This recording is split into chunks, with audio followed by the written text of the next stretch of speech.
Montoya dévoile une théorie qui pense être vraie concernant le fait que Max reste sur Red Bull. Bon, alors, un facteur majeur a changé au cours des 12 derniers mois. La compétitivité de Red Bull. L'écurie autrichienne occupe la 4e place du classement, tandis que Verstappen est à 97 points du titre des pilotes. Ça donne une image très différente. Montoya pense que les équipes intéressées par Verstappen auraient eu une position beaucoup plus forte pour négocier que l'année dernière à la même époque. Aux yeux de Montoya, Verstappen aurait pu exiger 100 millions de dollars l'année dernière en raison de sa domination pure et simple.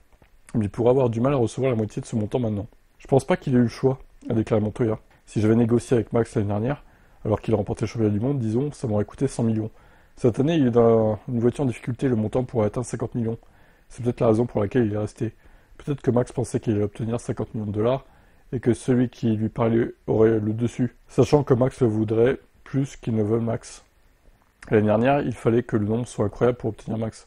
Je pense que cette année, si vous négociez avec Max, pour Max, vous pouvez négocier. Dis-lui que si tu veux être là, voici le numéro. Toto pourrait offrir à Max la moitié de ce montant. Bon, après, est-ce qu'il a vraiment perdu en valeur?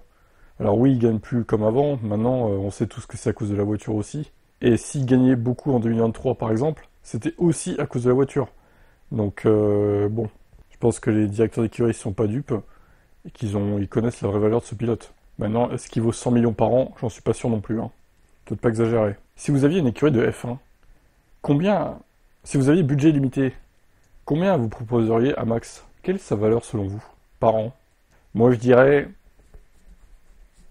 45-50 millions, allez, à la limite. Mais certainement pas 100 millions, faut pas déconner. Hein.